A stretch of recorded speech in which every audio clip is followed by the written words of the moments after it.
Olá, amigos internautas, então novamente eu aqui, Fred e João, com vocês no programa Tocando Oculto, o primeiro programa aqui de 2020. A gente fez essa pausinha aí, a gente trouxe um programa coletivo, mix, para todo mundo conhecer, né, um pouco dos nossos entrevistados e o Cristinho a dizer no programa de Natal. E agora a gente trouxe o professor Walter Teixeira Andrade para falar um pouco com a gente sobre temas muito interessantes. Professor, um prazer a gente estar junto. Muito prazer. É um prazer meu, uma honra para mim estar aqui novamente, né? Obrigado, a honra é nossa. Uma honra para mim. E a gente está com o senhor aqui porque a gente tem dois temas muito interessantes com o senhor hoje aqui. Um é sobre o próprio tema do seu livro. O senhor está lançando um livro dia 22 de janeiro agora. 22 de janeiro. Lá que espaço que é? É no café, Trampolim Café. Trampolim Café. Na Rua Augusta, na Rua Consolação, na Rua da Consolação, 2303. Então esse é o endereço aqui em São Paulo para quem tiver. Um ambiente muito agradável, muito agradável. Que horas você vai ser lá, professor? Vai ser das 19 às 21 horas, dia 22 de janeiro. 22 de janeiro. Então anote na agenda aí, pessoal, porque é um livro bacana, interessante, com o tema chamado... o tema é justamente Aurora dos Deuses no braço de Órion, né? Aurora dos Deuses no braço de Órion. Vamos definir isso para o internauta, o que significa esse tema? Tudo bem, vamos definir então. Eu vou começar falando um pouquinho sobre astronomia, não é isso? Uhum. Aliás, a capa do livro mostra a Via Láctea, a galáxia, né? Então a astronomia diz o quê? A galáxia tem vários braços, 4 já conhecidos, um quinto está sendo identificado, e um dos braços chama-se braço de Órion. E nesse braço de Órion justamente está o que lá localizado? O nosso sistema solar. Nosso sistema está colocado no braço de Órion. Isso.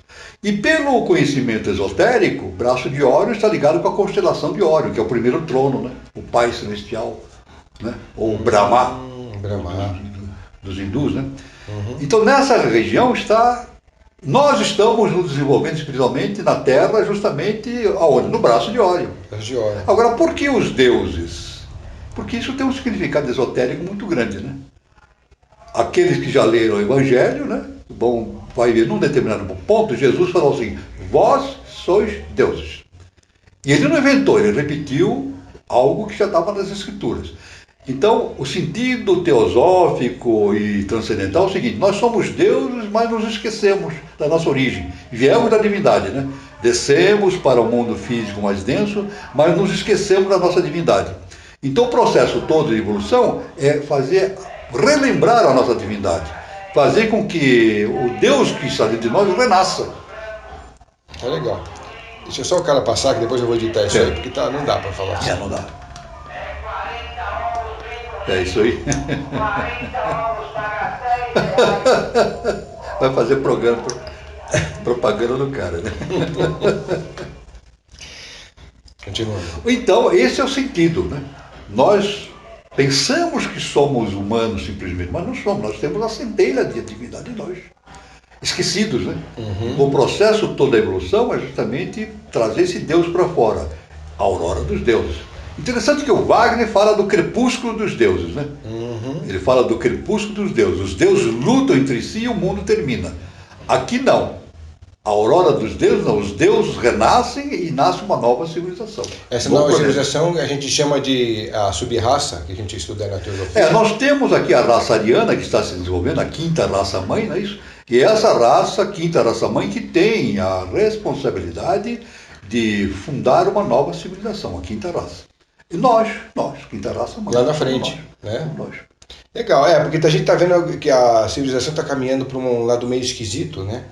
A gente vê isso em vários momentos, quer dizer, a gente vê muita coisa ascendendo de uma forma muito ligeira, muito rápida, super curiosa, super interessante, super importante, o caminho tecnológico, caminho isso é muito importante. Da medicina, tecnológico.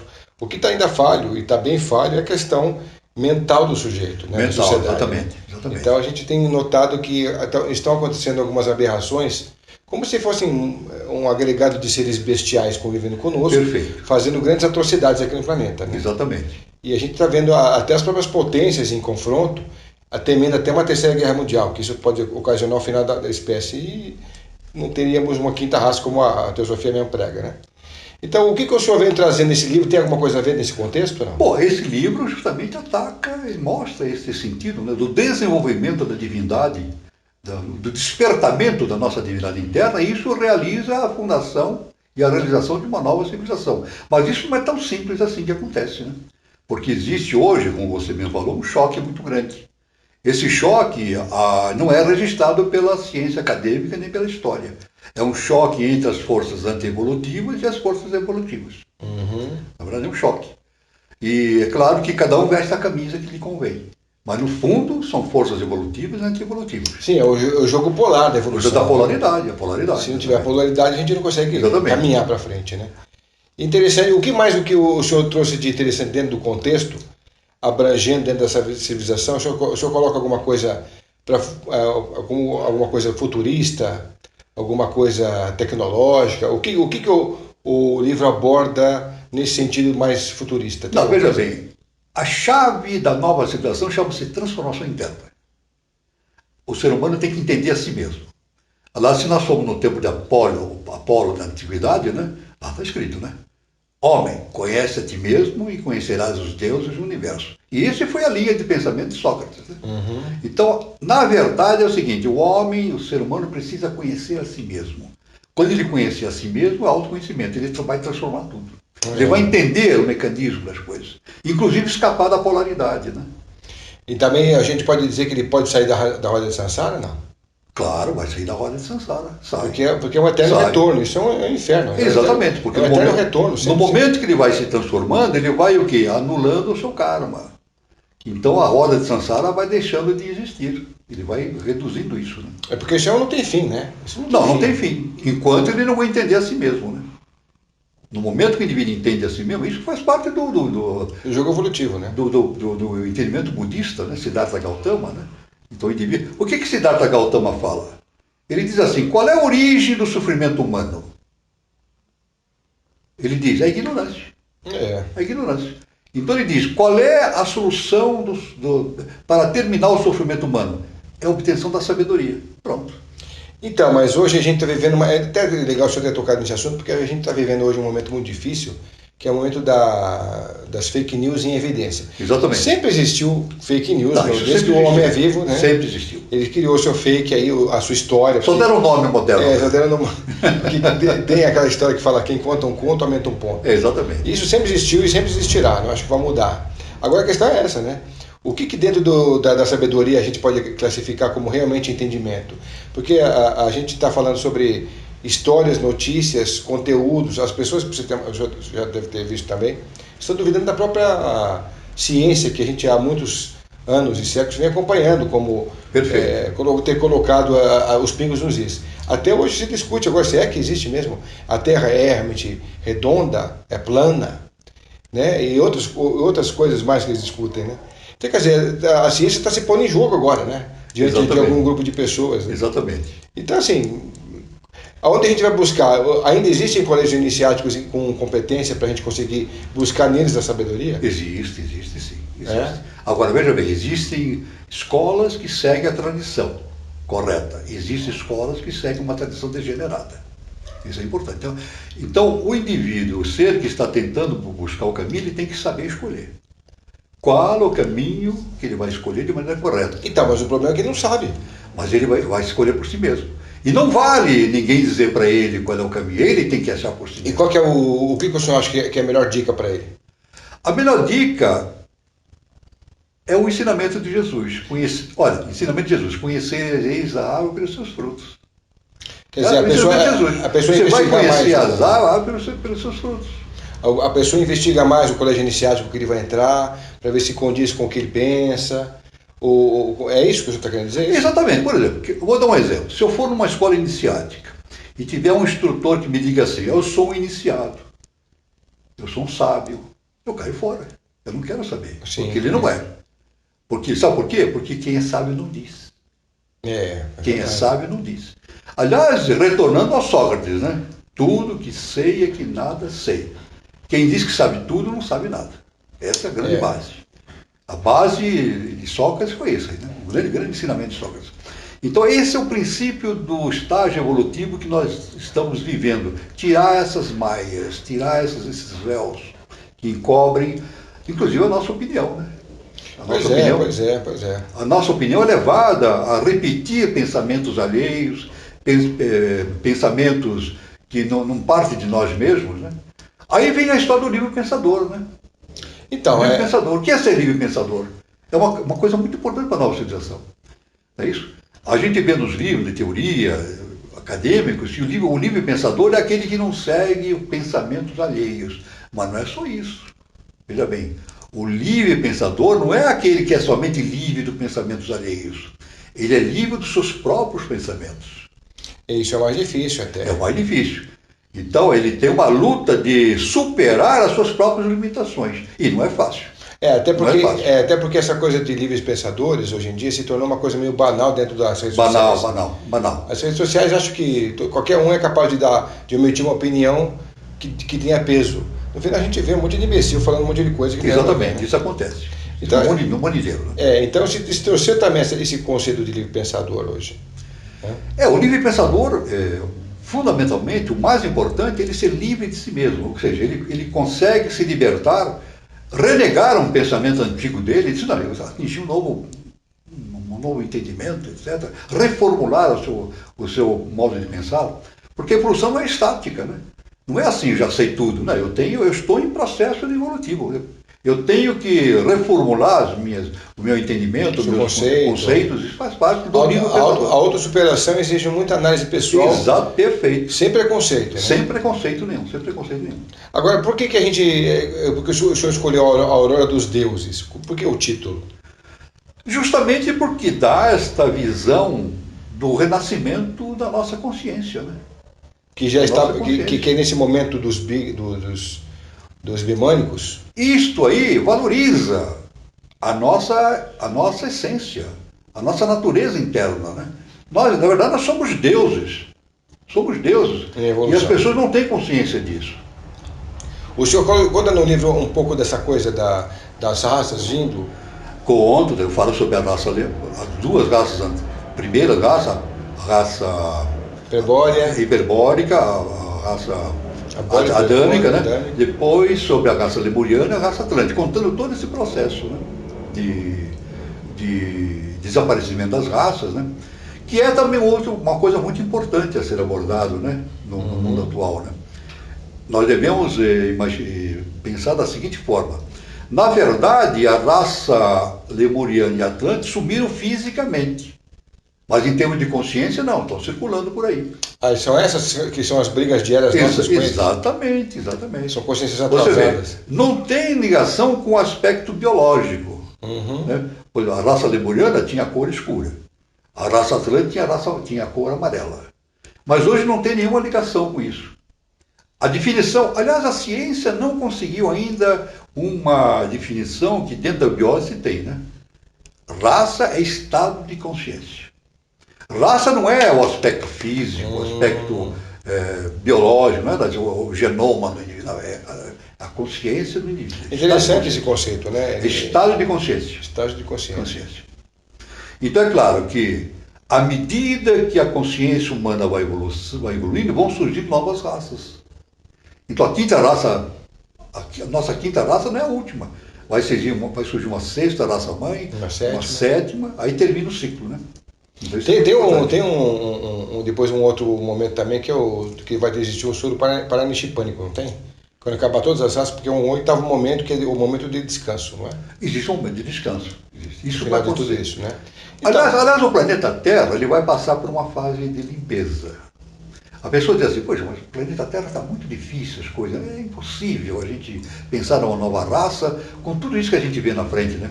Mas, olha, os espíritas falam isso, né? E a Bíblia também fala, Jesus. Sobre a limpeza. Os espíritas, eles falam o seguinte, o planeta Terra está deixando de ser um planeta de expiação para ser um planeta de regeneração. E Jesus fala o fim dos tempos, separação do joio do trigo. Não é isso?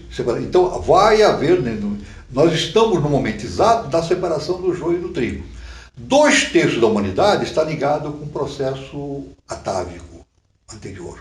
E 1/3 tem a possibilidade de ascender para a nova civilização. Veja, tem a possibilidade, não é decidido. Tem a possibilidade de se tornar uma nova civilização. É um trabalho duro, né? Mas é claro que a lei universal, é isso, o processo cósmico vai fazer uma separação do joio e do trigo. Porque é impossível, senão é impossível. É verdade, não tem como conviver. Não tem como, não tem como.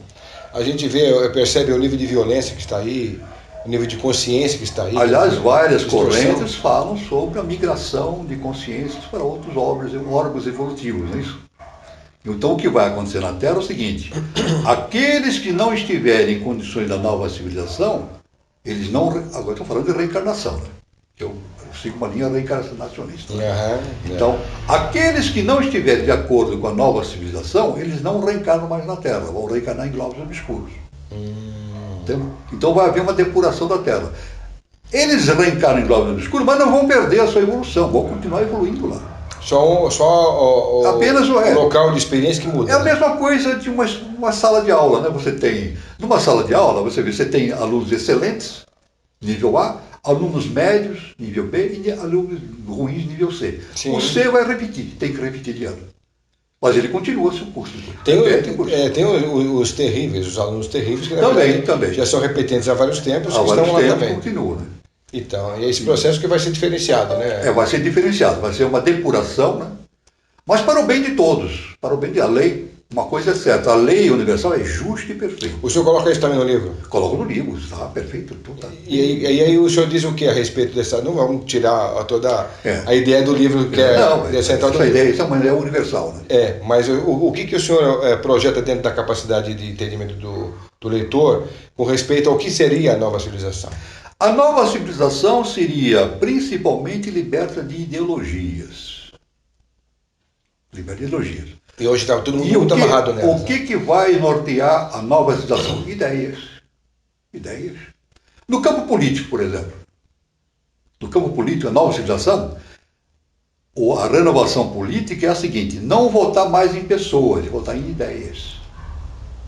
Sim, mas aí as pessoas sempre ficam fazendo conchavo entre partidos. Pois é, quando eu voto em pessoas, isso no mundo inteiro, aqui nos Estados Unidos, na Alemanha, quem vota em pessoas. E aí tem um lado emocional muito forte, né? Tanto que tem um marqueteiro inventa uma história que não tem nada a ver. É verdade?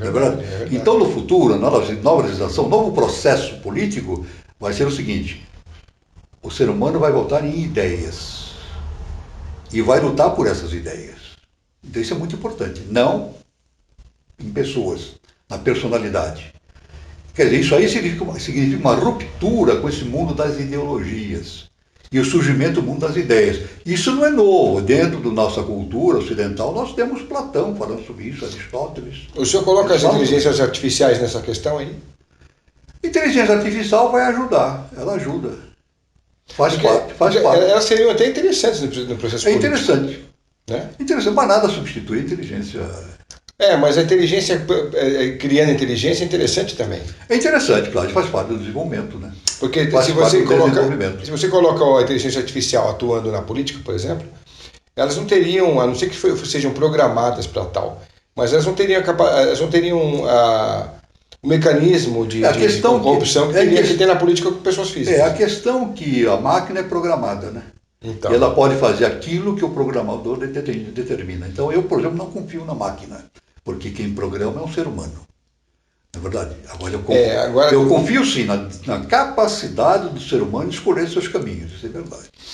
O que mais assusta é a máquina fazendo máquina. Fazendo máquina, isso. Porque a máquina fazendo máquina, ela pensa por si só, né? Ela tem um comportamento tem uma ideia individual. Tecnológica, né?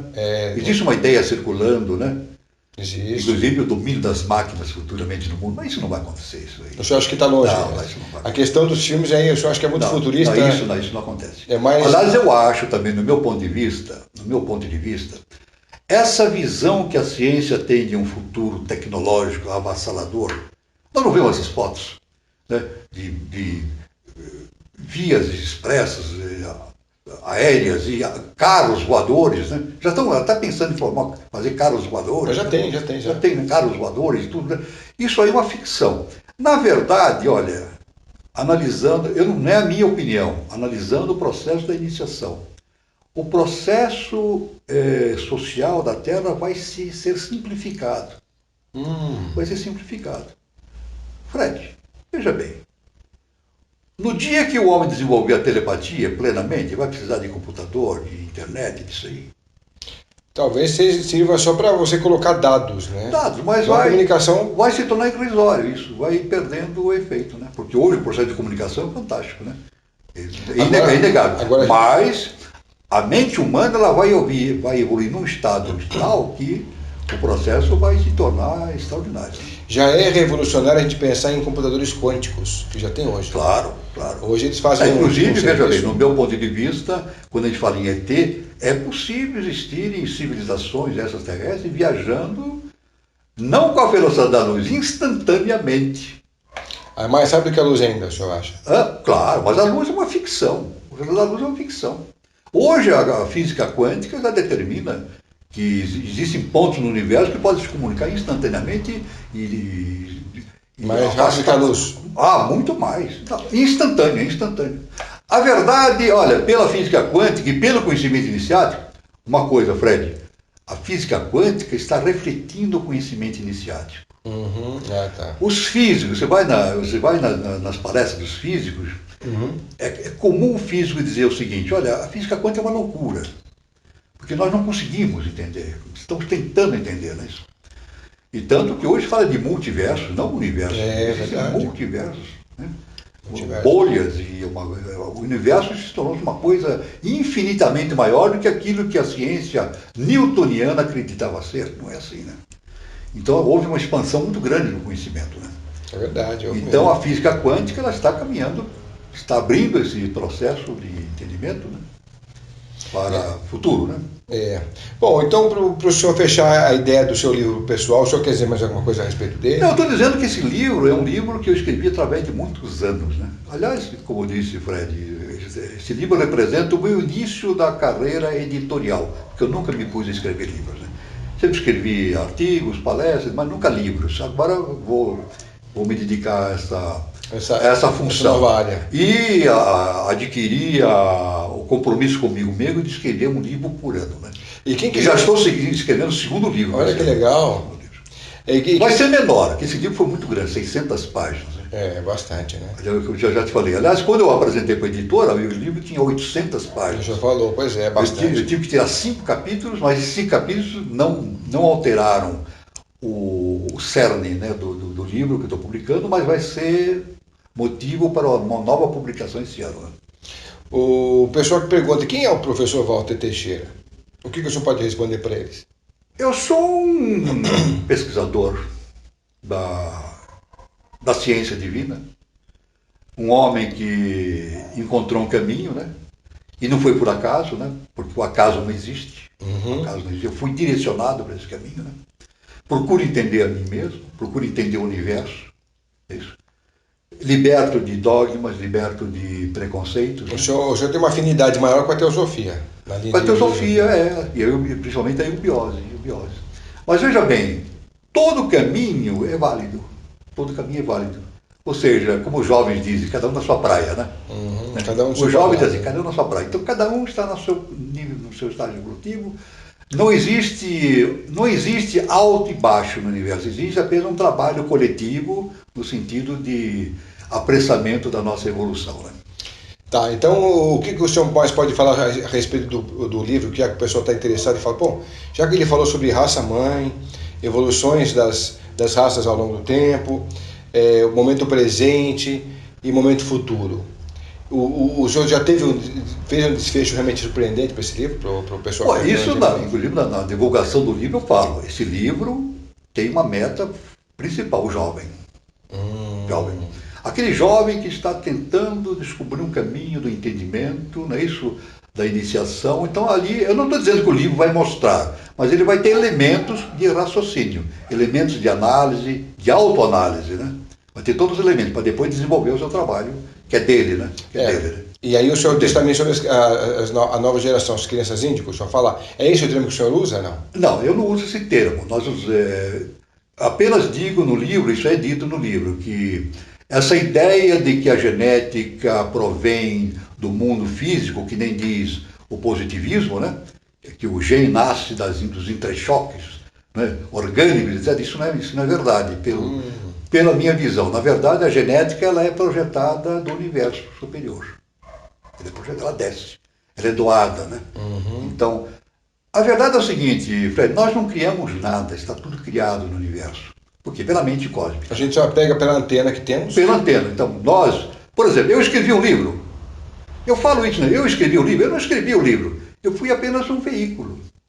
E o cientista, ele descobre, inventa, ele não descobre nem inventa, ele é veículo. Agora, é claro que quando ele vai desenvolvendo a sua capacidade de entendimento, a sua transformação interna, ele vai se tornando um veículo cada vez melhor. Mais eficiente. Mais né? eficiente. E menos ruidoso. Menos ruidoso. E menos deformador, né?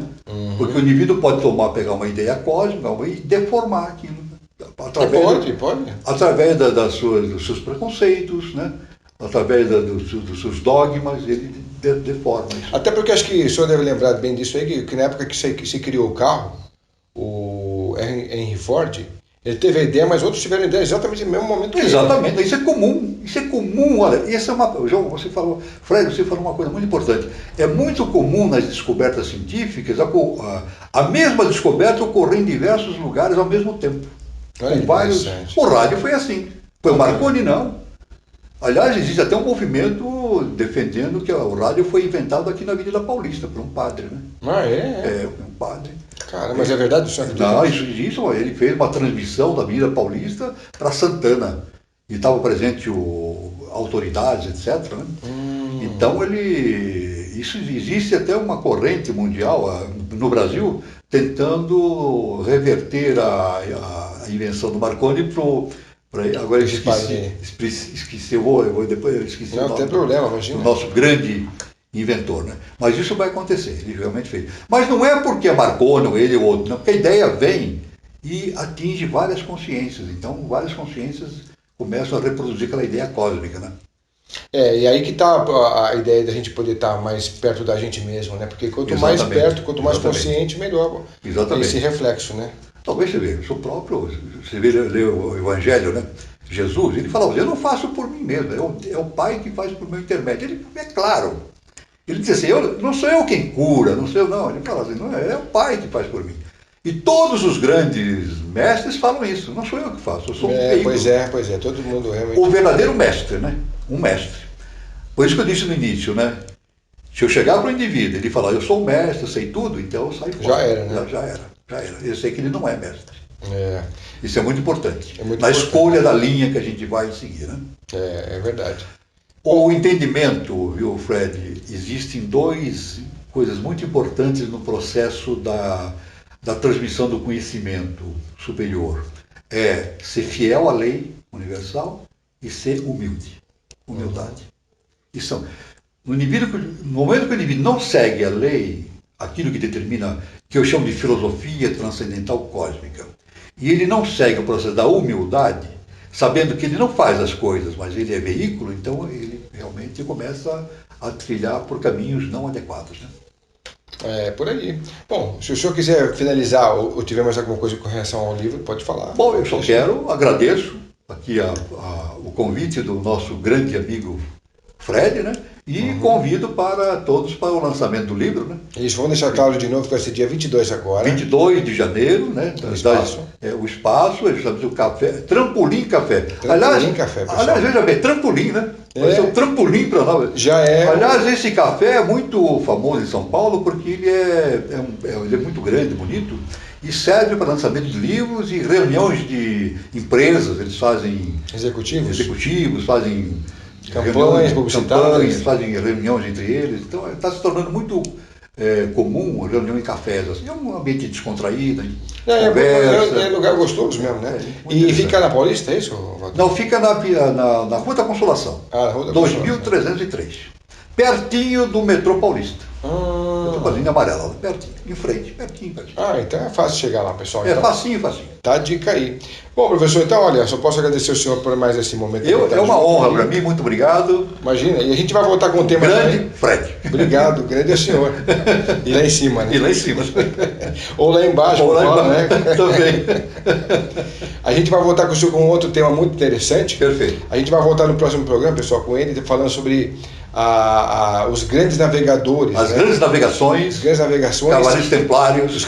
A importância dos Cavaleiros Templários. Então tem bastante coisa aí a nível iniciático, a nível de conhecimento, a nível de história. Que a história oficial não registra. Né? Então, isso aí vai ser uma coisa que ele vai trazer pra gente no próximo programa. Então fique com a gente aí, tá bom? Obrigado, gente. Muito obrigado.